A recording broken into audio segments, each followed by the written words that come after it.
Analyze dito sa napakahusay na political analyst si Ronald Llamas. Nasa Zoom na ho natin. Sir Ronald, magandang gabi po sa inyo. Welcome uli sa Story Outlook.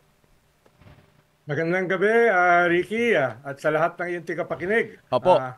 Happy Sunday. Happy Sunday. Happy Sunday na medyo mainit ang usapan. Napanood ko sa isang mong interview sa isang parang virtual show po ito na you were predicting, sabi mo pupusta ka. Gusto ko lang ditong simulan natin ang ating kwentuhan. Pupusta ka mo na kapag ka natuloy ang impeachment, no, kay VP Sara, ay magkakaroon ng rally na malaed sa Tres. Ito ba'y hanggang ngayong nag-uusap tayo ngayon po ay napipredict mo given itong nangyayari po ngayon? So talagang meron ng mga kababayan, yung posibilidad ng impeachment talagang nalalapit na. Ang pinag-uusapan, sino yung mga pupunta na magwawala, magagalit pag pina-impeach si Sara Duterte. Kasi ngayon pa lang nakita natin yung mga pumunta doon sa prayer vigil na ganrong pa eh. Nawawumali pa eh. Biruin mo, nagdadasal sila. Ang sinasabi nila doon, tamaan sana ng kidlat. Ang una ko nakita doon, nagdadasal kayo pero masama ang hangarin. At nung masama ang hangarin, bumaliktad ngayon. Sabi nila, tamaan sana ng kidlat ang nangungurakot. Eh sino ba ang iniimbestigahan sa pangungurakot? Di ba si Sara Duterte? Eh di tinamaan ng kidlat. Oh. Well, kung mangyayari yung EDSA-3 level is another thing. Pero yung may mga nagpabalak, tingin ko ay nagpapatuloy yon. Okay. Halimbawa, kanina lang ay naglabas ng post si Harry Roque na mag-converge daw yung mga tao sa Veterans Memorial Hospital, no, para suportahan si Vice President at saka si Chief of Staff Lopez. Anong nangyari? Ay nagtawag din siya na mag-people power doon sa EDSA. Pero mga 10 lang yata yung dumalo. 10 lang yung dumalo. Ang sakit naman nun, si Ronald Llamas. Biruin mo, sabi nila, ang laging mga title ng mga DDS, lalo na yung mga EDSA boys, di ba?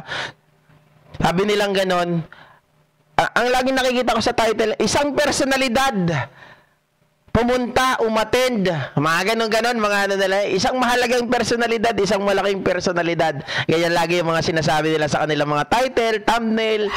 Pero ang totoo, mga kababayan, pag pinanood mo, wala naman doon. Tapos titingnan mo, may personalidad nga, pero hindi malaking personalidad. Mga laos, mga hindi kilala, sila lang nakakaalam. At itong malalaking personalidad, I must say, I might say, or I might say, na si Roque malaking personalidad yan, butanding eh. Malaking butanding si Roque. Nananawagan, mga kababayan, di ba ang followers niyan, alam ko galing 11 million, ngayon bumaba ng 1 million na lang. Followers niya sa Facebook. Tapos, nananawagan, mga kababayan, na magtipon-tipon ng lahat para ipakita yung suporta. Ayun nga, walang dumating. Ibig sabihin, walang naniniwala sa inyo. Di ba? Walang naniniwala sa inyo. Malaking personalidad na ang nanawagan, wala pa ring pakialam ang tao sa inyo, lalo pang nabawasan.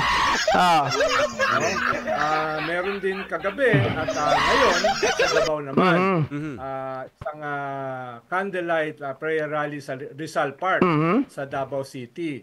Ang alam ko, yung monitoring kanina ay may mga 500 na dumalo.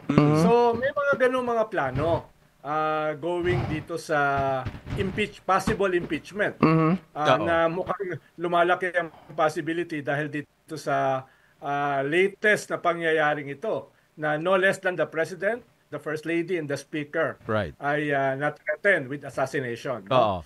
Kaya tuloy pa yung pusta ko. Whether that will be on the level of EDSA 3, I doubt it. No?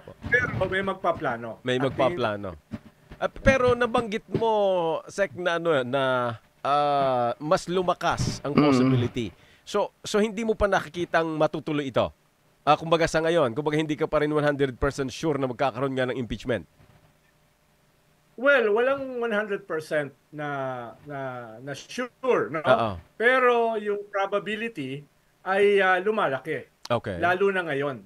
Kung meron mang mga senador, halimbawa, na gustong depensahan si Vice President Sara, halimbawa, yung mga gustong ibalik yung tinanggal na budget ng Kongreso. Gusto nilang ibalik sa national budget. Medyo nagdadalawang isip na. Yun. Dahil nga, dahil sa sinabi ni Vice President Sara na threat kay Presidente, na threat kay First Lady at saka kay Speaker, baka maipinta sila nakasama sa nagtutulak niyang threat na yan.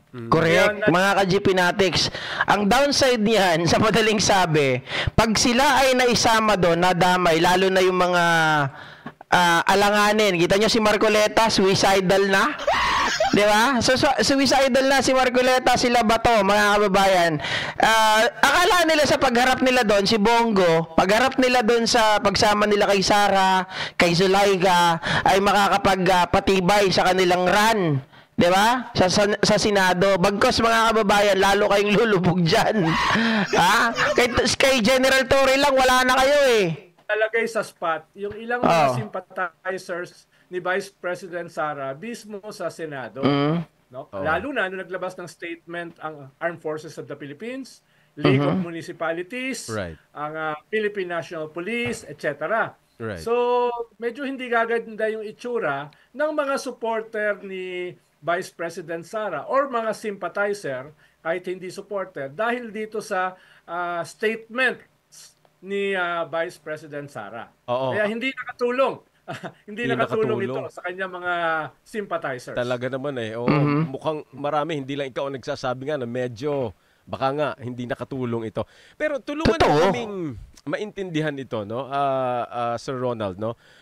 Kasi para ka nanonood ng pelikula.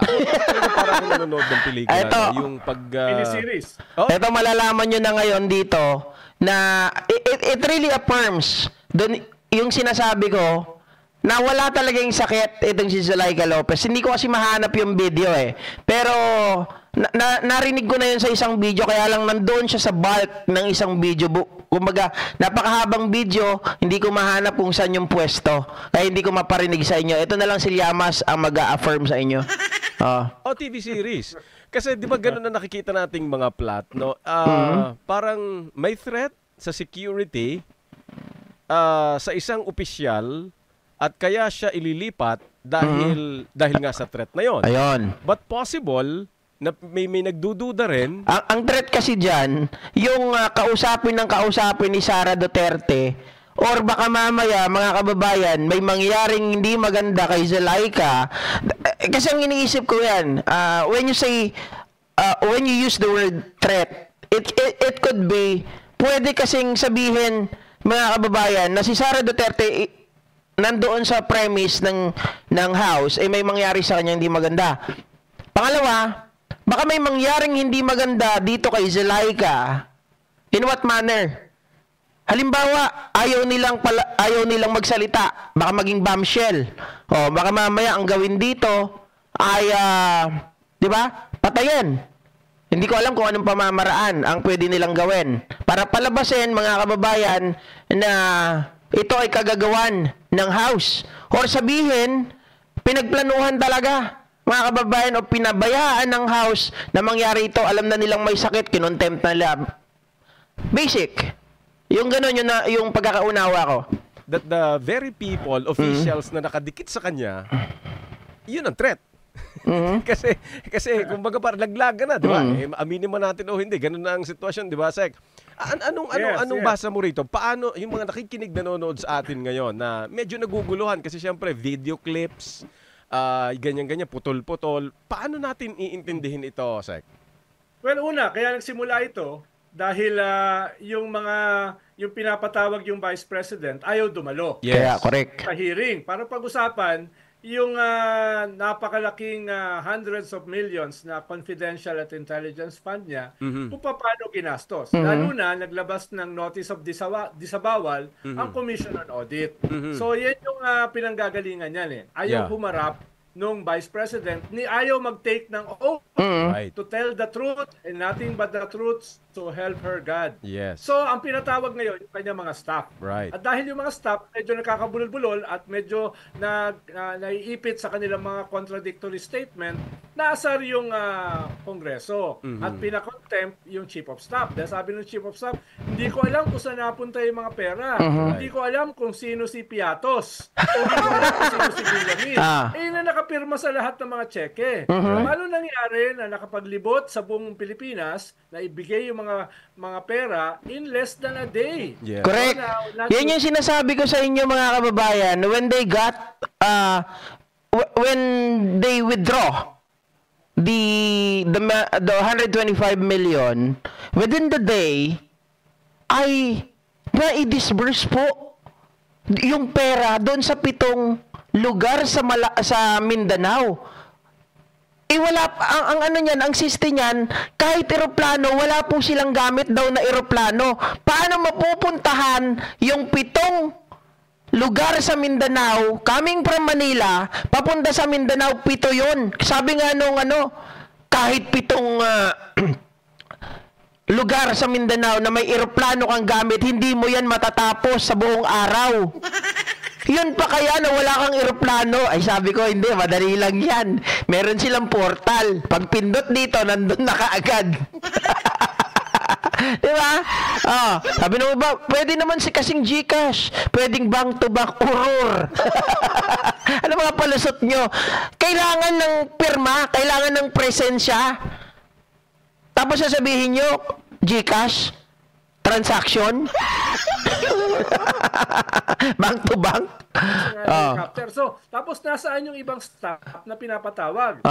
Ang sagot, in various places daw. Various places. So, yung patong-patong na yan, nasaan na yung Kongreso, niloloko niya yata kami. Kaya kinontempt until the next hearing sa Lunes. Right. Diba? Ang problema mamaya ay kahapon kasi ito Vice President na ayaw dumalo. Kaya nagkaroon ng ganito dahil ayaw na dumalo. Pumunta siya sa Kongreso. May dalang kumot, may dalang unan para ipakita yung suporta niya sa kanyang mga staff na in the first place, kaya napunta sa ganong klaseng sitwasyon ay dahil ayaw niyang pumunta sa Kongreso. Exactly. So pumunta sa Kongreso, may dalang kumot, may dalang unan, at doon na siya matutulong indefinitely. Sabi ni Pulong Duterte. Ang sabi ng Kongreso, hindi ho pwede yan. Dahil may separation of powers tayo, meron kami rules dito, kahit may house rules. Hindi pwedeng labagin yung rules. Correct. Yan yung, di ba, binanggit ko po yan Ito si Ronald Llamas, talagang political analyst yan. Ako, political analyst lang. Pulpol. Di ba, hindi ko sasabing magaling ako. Pero, same point of view. Ang bawat agency, kahit ikaw ay sa pinakamataas na tao sa gobyerno, mga kababayan, may rules ang bawat agency. Yan yung separation of powers na tinatawag, na maliwanag, na sinasaklawan mo. Porket nandyan yung kapatid mo, yung biruin mo, imbis na tuloy na hindi malalaman ng tao, yung totoo na ginagawa ng kapatid mo, nalaman na. Diba? Sara Duterte, sa ginawa mo, nag-stay ka doon kay Pulong. Sira pala yung aircon. Bakit sira? Hindi alam ni Pulong na sira ang aircon. Bakit? 1 taon na palang hindi pumapasok ang loko. Ang ibig sabihin, itong tao na to mukhang baka nag-attendance lang, lalayas na. Diba? Ganun ang ginagawa or totally hindi talaga pumapasok. Hindi ko ma-confirm Pero 1 taon na daw na hindi pumapasok. Ibig sabihin, hindi pumapasok sa opisina niya or hindi pumapasok sa House of Representatives. Ano bang silbi nun? Cesar Vincent Tabangay, paano may di ba hanggang 500,000 lang ata ang GCash? O kung bank transaction naman, mga kababayan, kailangan pa rin ng ng acknowledgement receipt. Kaya nga, kahina-hinala talaga within the day, 7 lugar sa Mindanao na padalhan ng disbursement money. Ang sabi ng Vice Presidente, hindi tanggalin niyo ako. So nailagay sa isang quandary yung Kongreso. That's right. Hindi naman nila pwedeng kaladkarin yung Vice President. Correct. Second highest official of the land. Yun nga yung sinasabi ko, Sir Ronald Llamas, na siyempre, itong si Sara Duterte, Vice Presidente. 'Di ba? She was in the room of her brother. Nung pinatayan, nung lumapit ang mga security officer doon sa kanyang lugar, maliwanag na yon na pinapaalis na siya, ma'am. Umalis ka na, gabi na. Hindi na oras ng pagdalaw. Di ba pinatayan ka na ng ilaw eh. Kung ikaw ay may nunot, sabi sa mga Ilocano, kung meron kang panunot o meron kang utak, mauunawaan mo yon unless nagtatanga-tangahan ka lang. Ibig sabihin, pinapaalis ka na nila. Hindi nila masabi sa bibig nila because you are one of the highest person in the land. Second highest person in the land. Vice President. Kaya hindi nila masabi, ma'am, layas ka na dito. Wala kang karapatan mag-stay dito. Hindi nila sasabihin yun, of course. They will not going to do that. Diba? Baka pag-initan pa sila, umasapak pa sila ni Sara. Oh.